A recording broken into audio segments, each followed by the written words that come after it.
Ոնց են Հայաստանում մարդիկ աշխատանք փնտրում։ Ռեզյումեն ուղարկում են, նստում են թախտին, սպասում են բախտին։ Ոնց պիտի իրան պահի աշխատանք փնտրող մարդը։ Առաջին, եթե դուք գործազուրկ եք աշխատանք եք փնտրում, դուք արտակարգ իրավիճակի մեջ եք։ Պետության մեջ արտակարգ իրավիճակը երբ են հայտարարում։ Երբ որ պետությունը ոչ նորմալ, վտանգավոր վիճակում է, արտակարգ դրության մեջ։ Մարդը չի մտածում հաճույքի մասին, ճամփորդության մասին, պարապության մասին,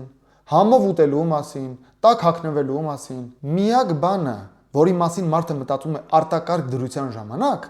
արտակարգ դրությունից դուրս գալն է։ Եթե դուք գործ եք փնտրում, դուք թուլանալու իրավունք չունեք։ Երկրորդը, որ Հայաստանում չեն հասկանում, աշխատանք փնտրելը full time աշխատանք է։ Կրկնակի աշխատանք։ Եթե սովորաբար դուք աշխատում եք շաբաթը 5 օր, օրը 8 ժամ,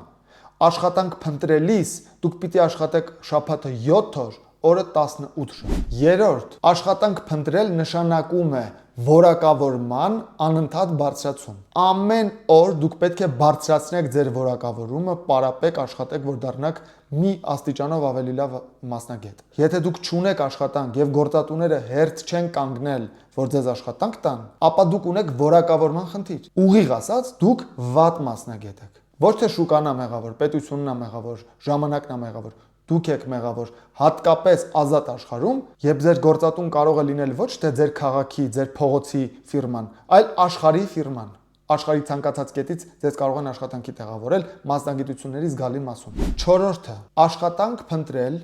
նշանակում է սովորել նոր մասնագիտություն։ Կրկնում եմ, աշխատանք փնտրել նշանակում է սովորել նոր մասնագիտություն, որովհետև 21-րդ դարում դուք չեք կարող բավարարվել մեկ մասնագիտությամբ։ Թեկուզ այն պատճառով, որ ձեր մասնագիտությունը մի գեղեցիկ օր կարող է այլևս գոյություն չունենալ։ Դուք առնվազն պիտի ունենաք 2-3 մասնագիտություն եւ առնվազն մի քանի տարին մեկ պիտի սովորեք մեկ նոր մասնագիտություն։ Եթե դուք դա չանեք, դուք մեծ վտանգի տակ եք։ Դեռ հարց է թե դուք ինչ մասնագետ եք, միգուցե դուք վատ մասնագետ եք, բայց նույնիսկ եթե լավ մասնագետ եք,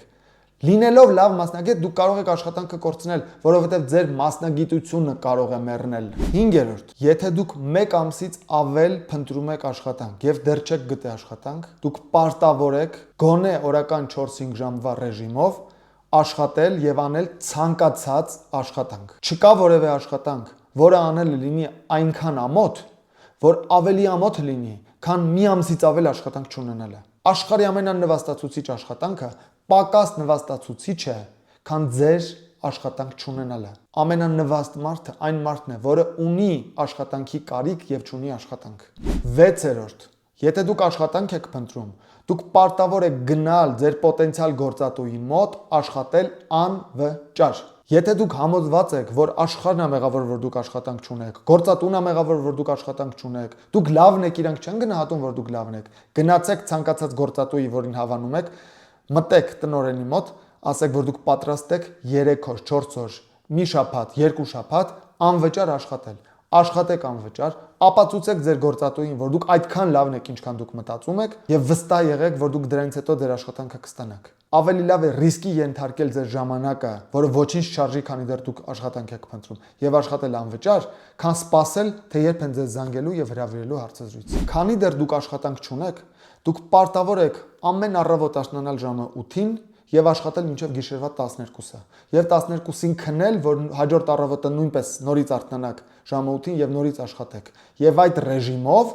մինչեւ աշխատանք գտնելը։ Եթե դուք այս ռեժիմով չեք ապրում, այս ամեն ինչը չեք անում, եւ ընդամենը 3 հատ ռեզյումե եք ուղարկել չգիտեմ ում, եւ նստել եք դիվանին սպասում եք, թե ձեզ երբ են պատասխան տալու, դուք ոչ թե աշխատանք եք փնտրում, դուք զբաղված եք իմիտացիայով։ Վիլյամ Սարոյանի մի պատմվածքում այդպիսի հերոս կա, ասում է այնքան վատ վարսավիր էր,